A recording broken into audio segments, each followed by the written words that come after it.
From the moment I could walk, I was taught that life was a game of strategy. My father, an ex-military officer turned corporate executive, believed in discipline above all else. He drilled into me the importance of control, of always thinking 2 steps ahead. Emotions, he said, were weaknesses to be managed, not indulged. I carried that philosophy with me through every stage of my life: school, work, relationships. Nothing was left to chance. Every move was calculated. My childhood was structured, devoid of spontaneity.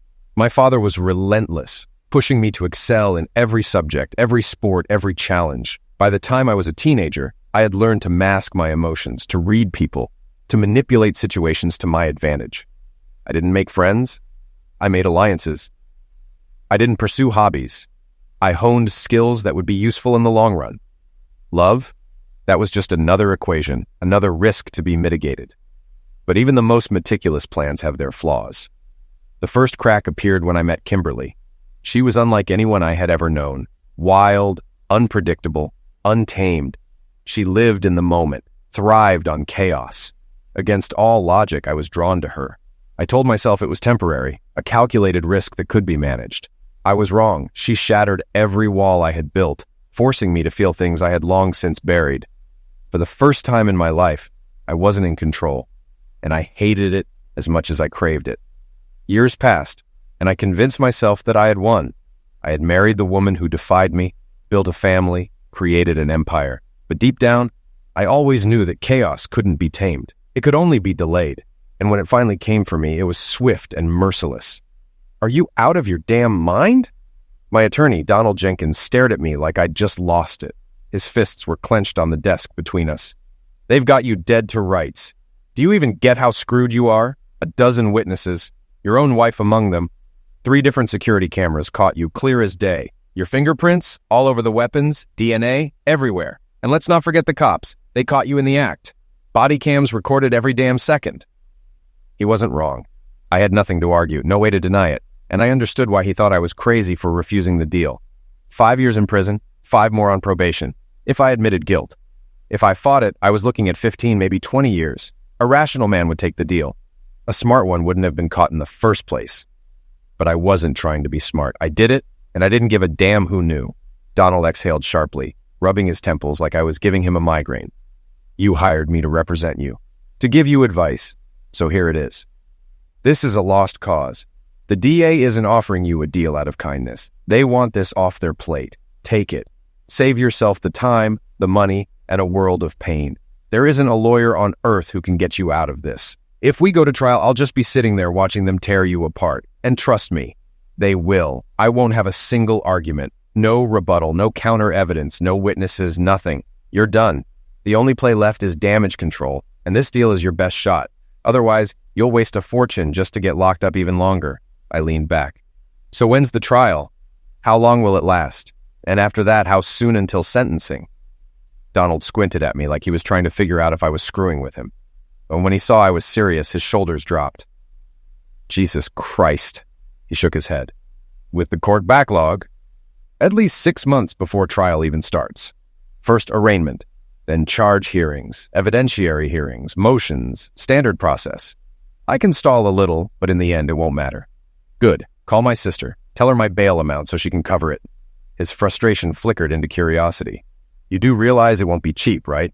"Not your problem," I snapped. "Send her your invoices too. She'll make sure you get paid." For a second, he just stared like he was trying to decide if I was insane or bluffing. Then he sighed, grabbed his briefcase, and left, muttering under his breath. He was probably debating whether to push for a psych eval, maybe even an insanity plea. I wouldn't stop him. Hell, I'd throw him extra cash just to see him try. Not that it mattered. You're probably wondering what the hell's going on. Let's rewind. My name's Dan Malloy. I'm 56. Been married to Kimberly for 25 years. We have 2 daughters, Gina, 22, in her final year of mechanical engineering, and Susan, 20, working on a business degree. They plan to take over my firm once I retire. We're not rich, but we do fine. Own our home. Still making payments, but not for much longer. Drive decent cars. My retirement accounts are solid, so when I hit 65, I can walk away without worry. Kim's been a stay-at-home mom since Gina was born. When the kids got older, she filled her time with charity work. I never minded. It made her happy. Kept us social. Our bed life? Great when we were younger. Slowed down after kids, but still steady. 2, maybe 3 times a week. Predictable, sure, but good. Or at least I thought it was. Last week, everything fell apart. It was a crisp autumn morning when I got the test results. For months, I'd felt drained, sluggish. Kim noticed, pushed me to see a doctor. I figured it was nothing. Turns out I was wrong. The news changed everything. I didn't go to work. I needed time to think, to figure out how to tell my wife and daughters. Plans had to be made. Decisions had to be weighed. I ended up at a sports bar, nursing a drink, trying to clear my head. That's when I saw it. Stopped at a red light near the local college. I spotted Kimberly's car. No big deal. One of her volunteer gigs involved tutoring students, but she wasn't driving. A guy was. Young. Built. Maybe early 20s. He was massive. Athlete, no doubt. But what got me was the way she looked at him. Not like a tutor, not like a mentor, like something else entirely. They had no idea I was 2 cars behind them, but I knew. The light turned green. They pulled ahead. I followed. Kept my distance, but never lost them. A gut feeling told me to see this through. 10 minutes later, they pulled into a motel. Not just any motel. The kind where people go when they don't want to be seen. I parked across the street, perfect view. Watched as they went inside. No hesitation, no nerves. Straight to the front desk. Minutes later, they stepped onto the second-floor balcony and into their room. They weren't there for tutoring. 2 hours passed. They came out, and this time, I was ready. My camera was always in my car for work. Never knew when I'd need to document something. Today, its purpose changed. The zoom lens was locked in. Every detail, crystal clear. He walked beside her, hand gripping her A like he owned it. That's when I got a good look at his face. And I knew exactly who he was. Not just any college kid. A star. The university's golden boy. Senior. NFL scouts drooling over him. A first-round lock. Future millionaire. I followed football religiously. Studied the stats. Knew the odds. I was good at reading numbers. And right then, the numbers told me one thing. This kid had just signed his end warrant. Kimberly had betrayed me. That was it. The line had been crossed. We had talked about this. Trust, commitment, the vows we made. To me, those words weren't suggestions. Till death do us part wasn't just poetry, it was a contract. Could I walk away? Sure, divorce was an option. If she wanted out, fine. If she was stupid enough to throw everything away, I was smart enough to let her. But I had already fought to win her once. Marriage was the battle. When she said I do, I won. I wasn't about to fight for her again. She made her choice. Now, I'd make mine. I waited 10 minutes after they left, then started my car. I still had thinking to do. Plans to rewrite. Next stop, the sports bar. I needed another drink. Once inside, I chose a booth in the back for some privacy, ordered a burger, a beer, and a bourbon, then pulled out my notepad. I started making lists, breaking everything down logically, methodically, the way I would handle any major project. I created 4 columns. 1. What happens to me? 2. What do I do about my daughters? 3. How do I deal with my wife? 4. How do I handle him? First, did my own fate even matter? Not really. The situation I was dealing with made my future irrelevant. There was no coming back from this. Forgiveness? Out of the question. Reconciliation? Impossible. This marriage was over, and there was no version of events where I could just pretend otherwise. Second, my daughters. They meant everything to me, and I needed to ensure they would be okay. They were adults, sure, but they still had college to finish, careers to start, lives to build. I wanted to make sure they had every resource they needed to succeed. That was my duty as their father. If I could leave them something extra, a foundation to make their lives easier, I would. Third, my wife. The woman who had destroyed everything I had given her. I needed her to understand what real betrayal felt like. I'd given her everything, my love, my loyalty, my commitment, and in return, she had thrown it all away for a meaningless affair. She wouldn't get anything else from me. She deserved to lose, to suffer. And then, there was him, the arrogant fool who had taken what was mine, who thought he could walk away without consequences. He was on the verge of becoming a millionaire, a star, a household name. Fine. I would take from him what mattered most. Once I had my framework, I started building out the details. Flowcharts. Engineers use them to map out complex decisions. If this, then that. A step-by-step breakdown of possibilities and outcomes. It's a way to foresee problems before they happen, to troubleshoot and refine a plan before putting it into action. I spent 4 hours at that table, going over every scenario, adjusting for variables, making sure nothing was overlooked. 3 beers and 2 double bourbons later, I had my first draft. Unfortunately, by then, I was in no condition to act on any of it. Probably not the smartest move, but I decided to head back to the office. I wasn't drunk, not really. I had spaced out my drinks over several hours, but I was definitely over the legal limit. Still, I knew I couldn't go home. Not yet. My office had a small room in the back, a makeshift space with a bed and a bathroom. It was useful for late nights when deadlines kept me working into the early hours. I didn't use it often, but tonight, it was exactly what I needed.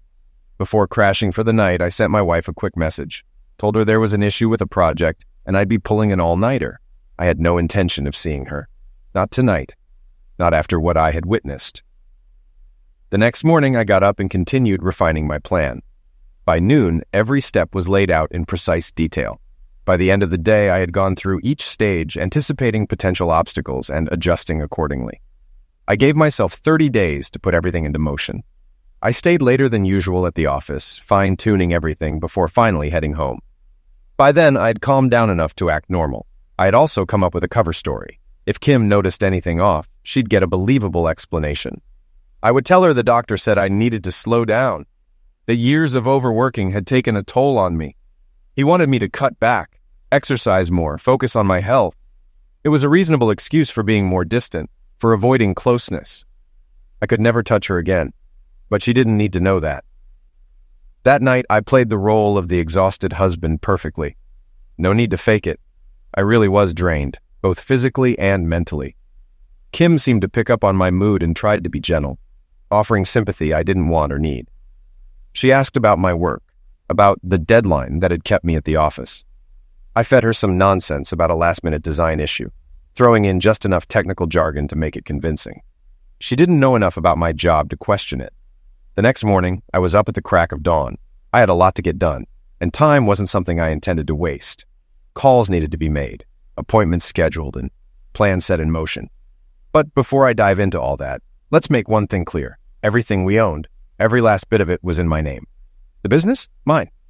We built it after we got married, sure, but I was the one with the money, the authority, and the know-how to make it happen. I registered it as a sole proprietorship. My name was the only one on the paperwork. Kim? She had nothing to do with it, at least legally. The house? Also mine. The mortgage, the deed, everything was under my name. When we bought it, I figured it was just easier that way. She didn't have an income, and putting her name on it would have only tanked her already weak credit score. Back then, it didn't matter. We thought we'd be together forever. If anything ever happened to me, she'd inherit everything anyway. Hell, I even had a will that made sure of it. But by the end of the week, I had a new will, signed and notarized, and, trust me, Kim's name wasn't anywhere near it. I also hired a private investigator, not because I needed more proof. Oh, no, I knew what she was doing, but my daughters? They'd need more than my word. So I made sure there'd be undeniable evidence. That was the easy part. The next steps would take some effort. Lawyers, business advisors, everything had to be airtight. I picked up the phone and called the one person I knew I could trust, my sister, Carly. The moment she answered, I greeted her with an exaggerated sweetness. "Carly, how's my dear sweet sister today?" Her response was immediate and unimpressed. "Oh, hell no. You only pull that dear sweet sister crap when you want something. What is it?" I sighed dramatically.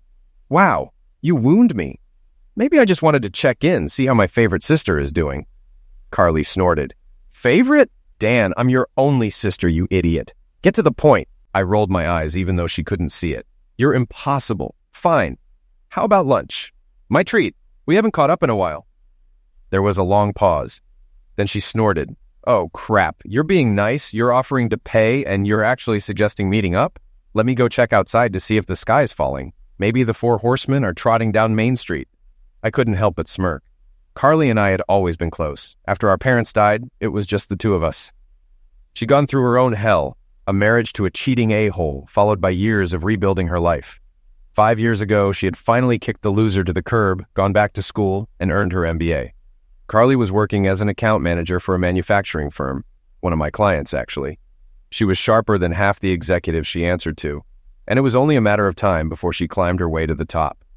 If she hadn't wasted years on that dirtbag ex-husband of hers, she'd probably be running the place by now. I didn't bother with pleasantries. "Seriously, Car, I need to talk. Take the day off. Meet me at Hammerhead's at 11. She hesitated. "Damn, you actually sound serious. And desperate. I don't like it. You shouldn't. Just be there. Silence stretched between us for a beat. Then her voice softened. It's bad, isn't it? I exhaled. It's worse than you think. A sigh on the other end of the line. All right, big brother, I'll be there. You know I owe you everything for how you helped me back then. You don't owe me crap, Carly. You're my sister. Family takes care of each other. Good, she said firmly. Then, I guess it's my turn to take care of you this time. When she arrived, I was already seated at the back, same corner table I always chose. The hostess pointed her in my direction, and she slid into the booth across from me. Do you have to go back to work today? I asked. Nope, you told me to take the day off, so I did, she replied, folding her arms. Satisfied, I waved down the waitress and placed our order. I knew Carly's favorites by heart, so I didn't bother asking. When the drinks arrived, a bourbon for me, she arched an eyebrow. Bourbon? Before noon? Jesus, this must really be the end of the world. I took a sip and muttered, not quite, but close. Then, leaning forward, I got to the point. All right, listen up, Carly. You know I've been trying to get you to come work for me for years. I get why you've refused. You wanted to make it on your own. Didn't want people whispering about nepotism. But I need you now, and I'm not just asking you to work for me. I need you to take over. Her brows pulled together. Take over? What the hell are you talking about? I met her gaze. I need you to step in as CEO. I need you to run the business, at least until Gina and Sue are ready. They'll need a mentor, someone to guide them until they're old enough to take the reins. When they hit 30, you can start transitioning them into leadership. Gina will likely take over as COO, Sue as general manager. After that, you can retire, work as a consultant, whatever the hell you want. She narrowed her eyes. Dan, this is starting to sound suspicious as hell. If I take over your company, train your daughters, and set them up for leadership, what the hell are you planning to do? You conveniently left that part out. I let out a slow breath. Yeah, I was hoping you'd just say yes so I wouldn't have to explain right now. Her expression hardened. Dan, talk. I hesitated before finally speaking. A week ago, I found out 2 things, both on the same damn day. Carly's eyes locked onto mine, her expression tense. 1, I'm dying. Pancreatic cancer, it's terminal, no treatment. If I'm lucky, I've got 6 months. More realistically, 3, maybe 4. Her face went pale. And 2, Kim is cheating on me. Carly exhaled sharply, gripping the edge of the table. Jesus Christ, Dan. I nodded grimly. Yeah, so here's the deal. I've already handled everything for the girls. You're going to be their trustee. Kim gets nothing. Everything is locked into trusts that you and my lawyer will control. Her fingers tightened, but she stayed silent, absorbing my words. The company? Already transferred to a business entity owned by you, Gina, and Sue. The house? Sold it to the company, so it's no longer in my name either. Legally, Kim is entitled to jack crap. She swallowed hard. You really planned this all out. Had to. I need you to start transitioning into this role now. Spend a few hours each evening in my office, some weekends too. Over the next 2 weeks, I'll get you up to speed. Once you're ready, you'll quit your job and take over full-time. I'll stick around to guide you for a week or 2, but after that, I let out a slow breath. You're on your own. Silence stretched between us. Carly just sat there, gripping the edge of the table, trying to process what I'd just told her. I didn't say anything. I just let it sink in. Our meals arrived, but neither of us spoke as we ate. The silence between us wasn't awkward. It was heavy, filled with unspoken thoughts. Carly was still processing everything, and I didn't feel like forcing conversation. The waitress came by to clear our plates, and without hesitation, my sister ordered another shot of bourbon. She tossed it back like she was bracing for impact, then set the empty glass down with a sharp clink. You're a real piece of work, you know that, she said finally, her voice carrying more frustration than actual anger. Dropping all this on me like a goddamn bomb. You're screwing me over, Dan. I leaned back in my chair, nodding. Yeah, I know. And if there was any other way, I wouldn't be doing this to you. She exhaled through her nose, shaking her head. Of course, I'll do it. It's not like you left me with much of a choice. Her tone was sharp, but there was resignation beneath it. There's more, I admitted, but we can deal with that later. She gave a dry laugh, rubbing her temples. More? Jesus. Should I just assume I'm going to hate whatever comes next? I smirked. Hate it? You can't even begin to imagine. We spent the rest of the day focusing on the company. Carly wasn't an engineer, but she didn't need to be. Her role would be purely on the business side. I assured her I'd be promoting one of my senior engineers to handle the technical operations, so she wouldn't have to deal with that part. After lunch, we went back to my office. I walked her through invoices, finances, and all the information she'd need to take over. She sat at my desk, typing out a quick resignation letter to her current job before hitting print. By the end of the day, her career was officially ending in one place and beginning in another. From that point forward, everything started moving at an insane pace. I could feel myself getting weaker every day, exhaustion creeping into every moment. I spent long hours making sure the business was squared away, then even longer training Carly at night. Weekends were no exception. We spent entire days at the office going over every detail. Kim started noticing. She wasn't blind. I'd come home late, barely eat, and crash almost immediately. Sex wasn't even a possibility. I was too drained to think about it, let alone do anything. She tried to bring it up, concerned about how hard I was working, but I fed her a simple explanation. Big projects, tight deadlines, I told her. A couple of weeks and it'll all be done. I also mentioned making some changes that would lighten my workload, making things easier on me in the long run. She wasn't thrilled, but she bought it. By Friday, Carly had officially wrapped up her old job and was set to start with me on Monday. That same day, the private investigator delivered his final report.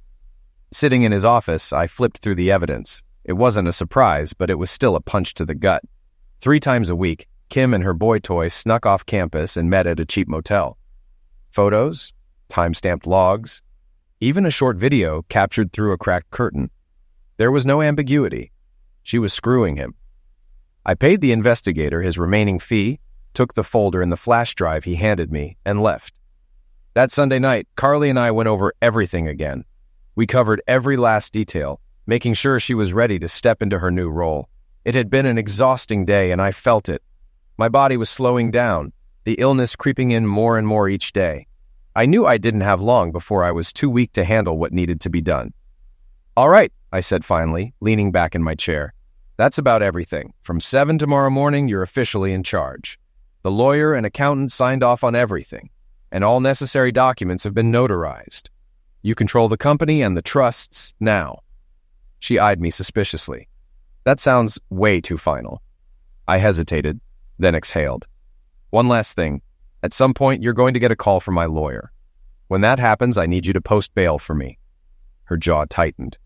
"Crap. You're about to do something incredibly stupid, aren't you?" "Depends on who you ask," I said, smirking slightly. "Dan," she said, her tone sharp. "Butchers don't get bail. Nobody's dying," I assured her. "Not my plan.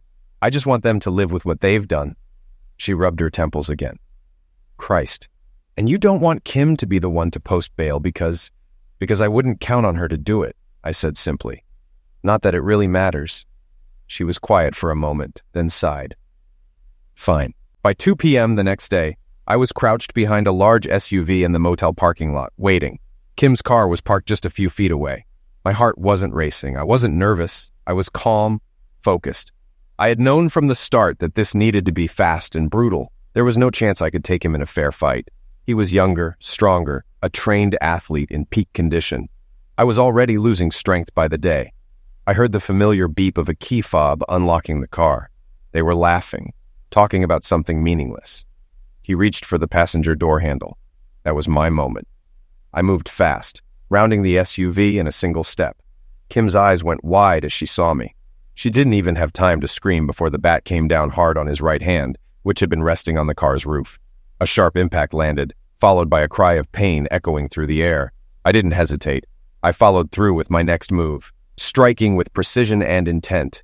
He dropped like a rock, crumpling onto the pavement, his body curling in on itself. He was gasping, moaning in agony, clutching at his shattered hand and his groin at the same time. I raised the bat again and drove it into his knees, one after the other. 2 more brutal cracks echoed through the parking lot as both kneecaps shattered. I lifted the bat one last time, aiming for his elbow. Then suddenly, agony exploded through my body. It was like being hit by lightning. My muscles locked up, my nerves screamed, and the world tilted. Then everything went black. When I came to, I was lying face down on the pavement, my wrists locked behind me in handcuffs. My body still tingled from the shock, my head spinning. I barely had time to process what had happened before the pieces clicked together. Bad timing. A patrol car had been passing by just as I launched my attack. They saw everything. The moment I stepped out from behind the SUV, the first swing of the bat, the guy collapsing. Before I could finish the job, they tased me. I barely felt it when they yanked me to my feet and shoved me into the back of a police cruiser. Through the window, I watched Kim lose her mind, sobbing and flailing as she tried to explain everything to a female officer. Her hands waved wildly, her voice rising hysterically. I, on the other hand, sat there in the back seat, calm as ever. By the time we reached the station, the whole routine played out exactly as expected. An interrogation room, long periods of silence, the good cop trying to reason with me, the bad cop throwing accusations, then the we just want to help cop, dangling the possibility of a lighter sentence if I just confessed. None of it mattered. They wanted me to break. They didn't understand I was already broken, and nothing they said or did could change a damn thing. The DA knew she had a losing hand.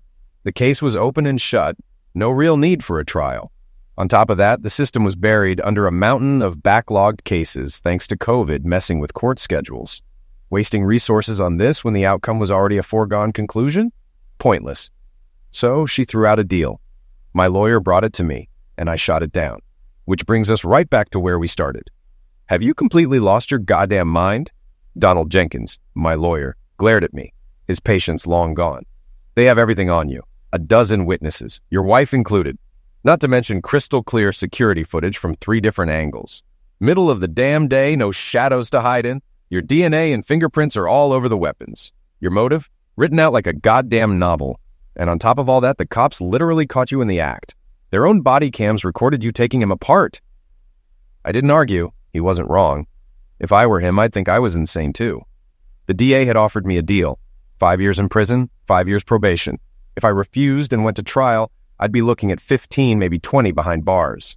A smart person would have taken the deal. A truly smart person wouldn't have been in this situation in the first place. Maybe they wouldn't have committed the crime. Or if they had, they would have been smarter about it, cleaned up the evidence, covered their tracks. But I did it, and I didn't give a damn who knew. Donald sighed heavily, rubbing his temples. Look, he said, his voice lower now, strained. You hired me to represent you. And I'm telling you, you're screwed. The only reason the DA even put a deal on the table is because they're swamped with cases. You take it, you save yourself a world of trouble. The trial, it's pointless. You're not winning. No lawyer on earth could pull a miracle out of this. If we go to court, all I'll be doing is sitting there, watching them bury you. He shook his head. I don't have a case, Dan. The second the prosecution finishes, I'll have nothing to counter it with. There's no witness I can call, no loophole I can exploit. You're already at the bottom of the ocean. This deal is your last shot at air. I leaned back, completely unfazed. So when's the trial? I asked. How long will it take? And when will sentencing happen? He stared at me like he was seeing an alien. Jesus Christ. After a moment, he exhaled, pinching the bridge of his nose. Because of the pandemic backlog, it'll take about 6 months for the trial to even start. Before that, we have the arraignment, the charges hearing, and an evidentiary hearing. The DA will file motions, I'll file some, but nothing will change. Got it, I said. Call my sister. Let her know what my bail is. She'll cover it. It won't be cheap. Not your problem, I shot back. Send her your invoices too. She'll handle it. He stood, staring at me like he was debating whether to recommend a psych eval. Maybe he was thinking about throwing out an insanity plea. I didn't care. He could do whatever he wanted, so long as he kept the wheels turning. Kim actually surprised me. She came to see me while I was still locked up. Carly had posted my bail, but not immediately. She left me sitting in a cell for a couple of days to cool off. Good. I needed it. Kim looked nervous, like a woman stepping onto a minefield. I'm sorry, she started, voice barely above a whisper. She hesitated. I let her squirm. It didn't really mean anything, she continued. It wasn't romantic. There were no real feelings. It was just easy. I finished the thought for her, my voice ice cold. It was just so exciting, right? He was so big, so strong. He had that aura that filled the whole room, and yeah, let's not forget, he was better than me. Her flinch was almost satisfying. Congratulations, I said flatly. Glad you had your fun. Tears welled up in her eyes. Her face crumpled as sobs started to escape. Then, just like that, she ran. The next day, Carly picked me up from jail and drove me straight to the office. She was quiet at first, but when we finally sat down, she turned to me, arms crossed. If your goal was to end his career, congratulations. You did it. I raised an eyebrow. Oh, she exhaled. Doctors say he'll never play again, even for fun, right hand? Completely wrecked. They're hoping for maybe 50% function at best. Knees shattered. He'll walk again, but that's all he'll ever do. His elbow? Won't ever fully straighten again. I nodded slowly. So I got what I wanted. Carly's jaw tightened. Why go that far? I looked her dead in the eye. Because he took one of the most valuable things I had. So I took the most valuable thing he had. My voice was cold, emotionless. He stole my wife. I stole football from him. An eye for an eye. A future for a future. You realize they're going to sue, right? She said. I chuckled. Sue who? And for what? I'll be dead before any case gets to trial. They can try to go after my assets, but surprise, I don't have any. Everything I had is already gone. The company, not mine. The house, not mine. The money, spent. They can sue all they want, but there's nothing left to take. They can only go after Kim. And frankly, I couldn't give a damn what happens to her. Carly sat back, watching me closely. So, what's next? I shrugged. I wait to die. I refuse the plea deal. The trial won't happen for months. And by then, I won't be here anymore. She pressed her lips into a thin line. You need to tell your daughters. They deserve to know. And before you think about avoiding it, they care about what you did. You don't get to just disappear on them. I nodded. I plan to talk to them tonight. Carly stood, grabbing her phone. Actually, no. You're talking to them now. They're already on their way here. I booked a conference room for the rest of the day. 30 minutes later, I sat across from my daughters in the conference room, their eyes burning holes through me. The tension in the air was suffocating, but I was ready for it. Dad, what the freak? Gina snapped, her hands slamming onto the table. Do you have any idea what you've done? The whole goddamn internet is blowing up with videos of you knocking the hell out of that guy with a bat. What the hell was Mom doing there? I didn't bother with explanations. Instead, I slid a thick folder across the table. She was there because she'd just finished screwing him in a cheap A motel, I said flatly. That guy? He wasn't just some random dude. He was her boyfriend. These are the reports and photos from the private investigator I hired. Go ahead, take a look. Susan hesitated before flipping through the pages, her face twisting in shock as she processed the images, the timestamps, the undeniable proof. Gina, however, just stared at me, arms crossed, her jaw clenched. You knew who he was, didn't you? She accused. You knew he was a big-deal college football star? That he was going to go first or second round in the draft? I met her glare without flinching. Yeah, I knew. My voice was calm, emotionless. That was the point. He took something from me, so I took something from him. Gina let out a humorless laugh. Jesus Christ, you ruined him. His career is dead. His body is wrecked. You're proud of that? Proud? I tilted my head. No, but I did what I meant to do. Susan swallowed hard, her voice quieter but just as sharp. Dad, you do realize he's going to sue you, right? And you're going to prison for a long time. I smirked. No, I won't. Gina's frustration boiled over. God, stop. Be realistic. You can't get out of this. We looked it up. We watched every legal show, read every damn article. You're done. I know I am, I said simply. I'm not trying to get away with it. Something in me cracked as I sat there, looking at them. Reality hit me like a truck. I wouldn't be there when they graduated college. I wouldn't walk them down the aisle at their weddings. I would never hold their children in my arms. And for the first time since this whole nightmare started, I broke. Tears blurred my vision before I could stop them. I lowered my head, my hands gripping the edge of the table as my body shook. I cried. I felt movement beside me, and suddenly warm arms wrapped around me from both sides. My daughters holding me up when I was falling apart. Susan's voice was barely a whisper. Daddy, what's happening? I swallowed hard, forcing the words out. I'm dying, baby. I have pancreatic cancer, worst kind there is, 2 months at best. Their gasps shattered the room. Then the screaming started. Susan clung to me like a child, sobbing into my shoulder. Gina cursed under her breath, pacing furiously, shaking her head like she could will the truth away. Then another pair of arms wrapped around all three of us. I turned my head and saw Carly, tears running freely down her face, pulling us into a huddle, holding us together when everything else was falling apart. We stayed like that, crying, breaking, mourning, for what felt like hours. When I finally gathered myself, I sat them both down again. Listen to me, I said firmly. I will be gone before my trial ever starts. There is nothing they can take from me. Everything I owned, I got rid of before the attack. No house, no business, no money. The trust funds are already locked in under your names. The company? Carly and you two own it now. The house? In a trust. Even if they try to foreclose, it's not in my name. My investments? Cashed out. Donated. There is nothing left for them to take. Gina wiped her face roughly. Why the hell didn't you tell us sooner? I leaned back, exhaling. I found out a month ago. That same day I saw your mother's car pulling out of the university, but she wasn't driving, he was. I followed them, watched them pull into a motel. Waited 2 hours, watched them walk out. That's the moment I lost everything. Found out I was dying and that my wife, the woman I built my whole goddamn life around, was screwing some kid behind my back. I spent the next 2 days figuring out what to do next. And this? I gestured at myself, the room, the chaos. This is the end result. We talked for another hour.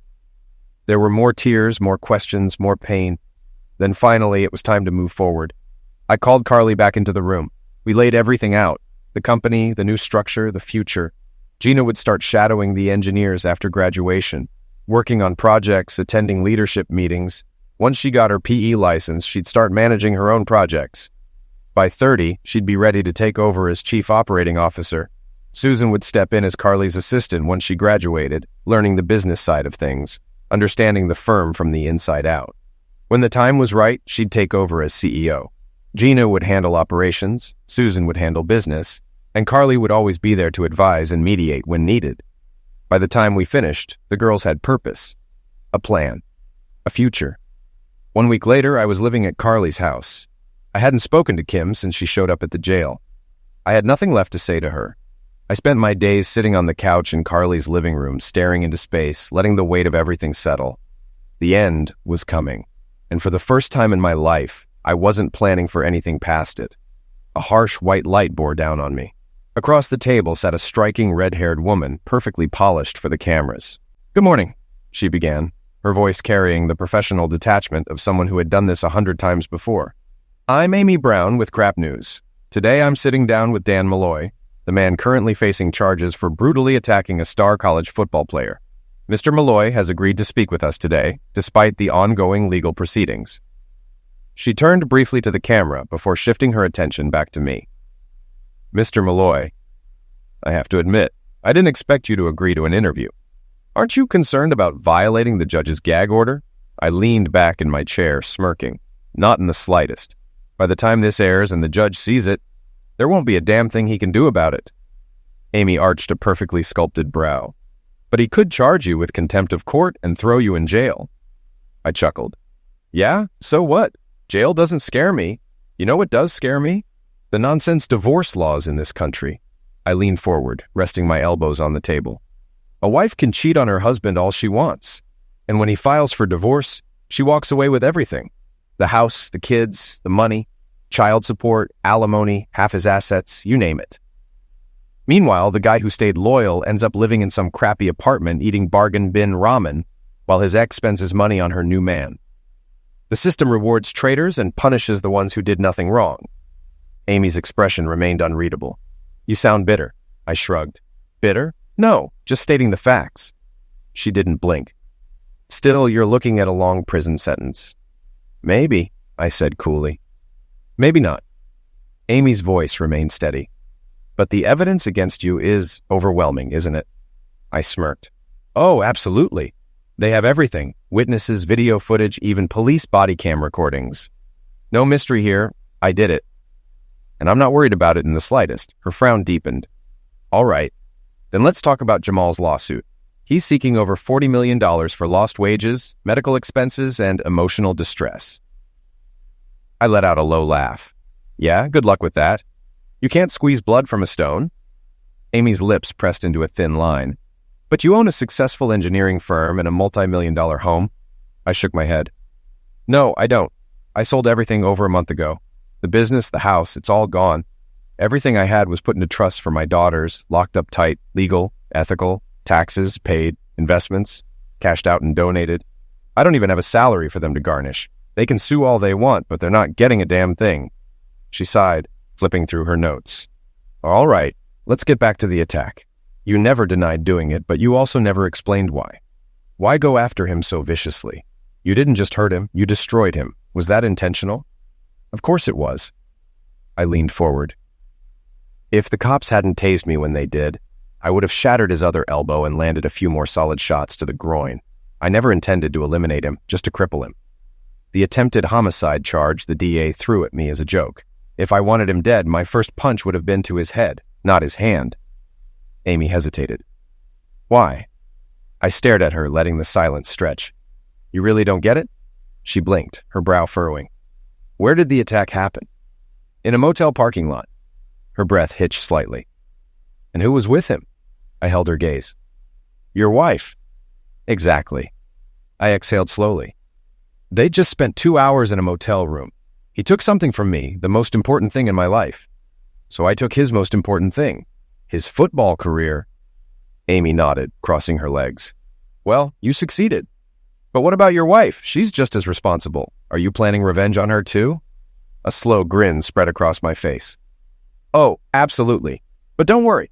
It's not physical. No violence, nothing illegal. Just good, old-fashioned consequences. In fact, everything's already done. She just doesn't know it yet. Amy tilted her head. And when will she find out? I chuckled. When this interview airs, Amy sighed, shifting in her seat. All right, let's circle back to your future. You keep acting like prison doesn't concern you. It doesn't, she tilted her head. You haven't been convicted yet, but let's be honest, you will be. And when that happens, you're going to prison. I nodded. Good. Now we're asking the right questions. Let me explain why I couldn't care less. Leaning in, I locked eyes with her. This all started a little over a month ago. I'd been feeling off, tired all the time, no energy. So I went to the doctor, ran some tests. A week later, I got the results. I exhaled slowly. They weren't good. Amy's expression remained composed, but I noticed the subtle shift in her posture.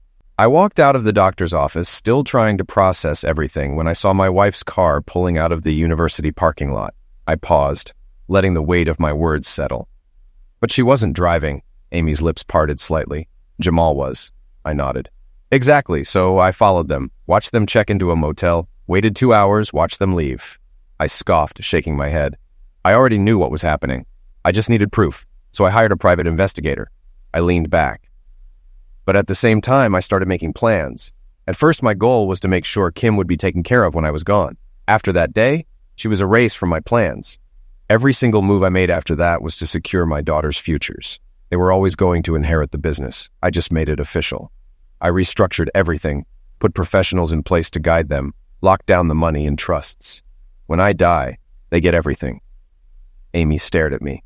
So that's why you're not worried. Exactly. I let that hang in the air for a moment. The doctor told me I have aggressive pancreatic cancer. No cure, no treatment, 2 months at best. More realistically, I won't be here in a month. The trial, that won't even start for 3 months. They can't punish a dead man. Amy swallowed, but kept her professional mask in place. I gave her a knowing smirk. Nothing to say to that, huh? She cleared her throat. And your wife? She's getting nothing. Maybe my daughters will feel sorry for her and throw her a bone, but that's their decision, not mine. I folded my hands. And in case you were wondering, I made sure that every single document proving her affair with the student is being sent to the university board and local law enforcement. Amy's lips parted slightly. Oh, and I've got a copy for you too, if you want to break the story. Not that it matters. Every major news outlet is getting one. She exhaled, shaking her head. You just destroyed their lives. Don't you think that was a little excessive? Not in the slightest, I said without hesitation. They destroyed mine first.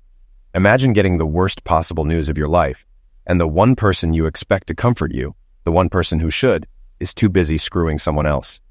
So, yeah, I continued, my voice low, steady. They took what little time I had left and set it on fire. They didn't care about me. They didn't care about my pain. Why the hell should I care about theirs? I shrugged. At least they're still breathing. They can rebuild if they're strong enough. Amy sat there for a moment, processing everything I'd just said. Then, with a practiced ease, she switched back into her professional persona, smoothing out the edges of whatever emotions had crossed her face. All right, she said, straightening in her chair. That concludes our interview. I'm Amy Brown with Crap News, signing off. She stood, gathered her notes, and extended her hand. I shook it, feeling the slight pressure of a folded piece of paper as she slipped it into my palm. I didn't react, just tucked it into my pocket without a word. Before I could even exhale, the next one walked in. Blonde, tall, a face built for TV. She sat down, barely acknowledging me as she adjusted her mic and checked her reflection in a compact mirror. A few minutes later, the cameras flared back on. "This is Jessica Moore with Crap News," she announced, flashing her polished plastic smile. The judge was going to have a stroke when these aired. Didn't matter. I had already decided to get every interview done in a single day before he could do a damn thing about it. This was my last day of freedom anyway. Whether I spent tomorrow in a hospital bed or a jail cell made no difference to me. My lawyer could deal with the fallout. By the time the final camera shut off, I was drained. I had pushed myself past empty, using up whatever strength I had left to sit through these pointless conversations. The next morning, Carly drove me to hospice. The judge was predictably livid. He was ready to send a team of cops to haul me into jail for contempt, but my lawyer and doctor kick him to the punch. They laid it all out. If he wanted to lock me up, he'd have to pay for it because I'd need round-the-clock medical care. The cost? Astronomical. That little detail made its way to the press, so instead he settled for slapping an ankle monitor on me, making sure I didn't leave hospice. I laughed in his face when they strapped it on. Where the hell was I going to go? Carly and my daughters visited almost daily. I didn't expect them to, but they came anyway, sitting with me, pretending things were normal. When they couldn't come in person, we video called. They told me about their lives, their work, how the business was running. Kim tried to visit. I had her name scrubbed from the visitor list. She sent letters through the girls. They handed them to me, hopeful, waiting for me to soften. I tossed them straight into the trash, unopened. She had nothing to say that I needed to hear.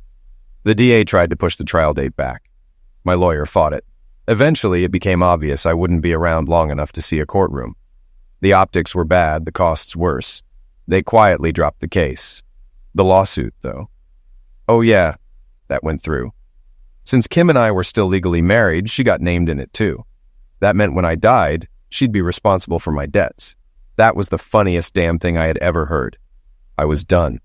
I could feel it. My body was shutting down, giving up. I didn't fight it. I had nothing left to hold on for. Then, in the doorway, someone moved. Kim. I hadn't seen her since that one visit to the prison, right after my arrest. She looked different, smaller, like the weight of everything had finally crushed her. She hesitated, then forced herself forward, slow, like she thought I might shove her away. She lowered herself into the chair beside my bed. Her voice was barely a whisper. "I'm sorry," I exhaled. "I know." She swallowed. I wish I had left you something." I let out a humorless chuckle. "You didn't have anything to leave me. And even if you did, it would have just ended up in that lawsuit." She flinched. I sighed. "Doesn't matter. I was the one who screwed up first anyway. I started the affair." Her breath caught. "I forgive you." I turned my head, looking at her. "I told the girls to make sure you don't end up on the street. Not because I care, but because they do." Tears welled in her eyes. "I forgive you too," I scoffed. "Doesn't change anything." She wiped at her face. "That a-hole is going to take everything, isn't he?" "Probably," I muttered. "But as long as you've got a place to sleep and enough money to survive, you'll get by." She let out a shaky breath. "I should have been here. I should have been with you these last few months." I let my head rest back against the pillow. "Doesn't matter, Kim. I left you first. I could have faced it, could have accepted it. Instead, I went looking for revenge." "You did what you thought you had to do," she whispered. "I can't even blame you." I didn't answer. She hesitated, then reached forward, her fingers brushing against mine. Light, tentative, like she wasn't sure she had the right to touch me. "I never stopped loving you," she murmured, "even when I was at my worst. And I will love you until the day I die." I stared at her, my vision already blurring at the edges. "And when that happens," she continued, voice cracking, "I hope we find each other again. I was so damn tired." I let my eyes close, her fingers curled over mine, barely there. "You are my soulmate," she whispered. "I forgot that for a while. But I remember now." I felt my body sinking, slipping away. Her voice followed me. "Rest now, my love. Go in peace. We'll meet again." Dad had everything arranged long before he died. The funeral was prepaid, the burial plots had been bought, and he even set up a separate account for Mom, just in case she ever needed it. Whether she deserved it or not was another question, but Dad had made sure she wouldn't be left out in the cold. The service was private, strictly family, but we allowed 2 reporters to attend and document it. We had our reasons. They had covered Dad's story from the start and handled it with a level of respect we didn't see from the rest of the media circus. Amy and Jessica did their jobs with grace, and for that, we let them in. As expected, Jamal sued. He went after Dad's estate, thinking there'd be some payout waiting for him. But as anyone with half a brain could have predicted, Dad had left nothing behind for anyone to take. They tried going after the business and the trust funds, but those doors had been shut and locked long before Dad ever swung that bat. He had cut all ties to the firm before the attack, making sure there was no legal avenue to drag us into it. The trust funds? Untouchable. Carly, Sue, and I were legally and financially separate. Mom, though? Different story. A judgment was slapped against her for $20 million. Didn't matter that she didn't have a cent to her name, they hit her with it anyway. Sue and I handled it. We brought her into the company as a cook and housekeeper, room and board covered, small allowance for whatever she needed. Completely above board, perfectly legal, and most importantly, nothing anyone could challenge in court. She wasn't hiding assets, she was earning her keep. Jamal's lawyers still circle like vultures, sniffing around for anything they can grab. But at the end of the day, lawyers don't work for free. They only get paid if they win something, and Jamal sure as hell doesn't have the cash to bankroll them himself. Sooner or later, they'll give up and move on. Unless, of course, they catch on that Mom's actually doing fine. That's why we keep her off the radar. She's suffered enough. No reason to drag this out any longer. She doesn't date anymore. She goes out, has her fun, stays out all night sometimes, but nothing serious. Just casual flings, nothing lasting.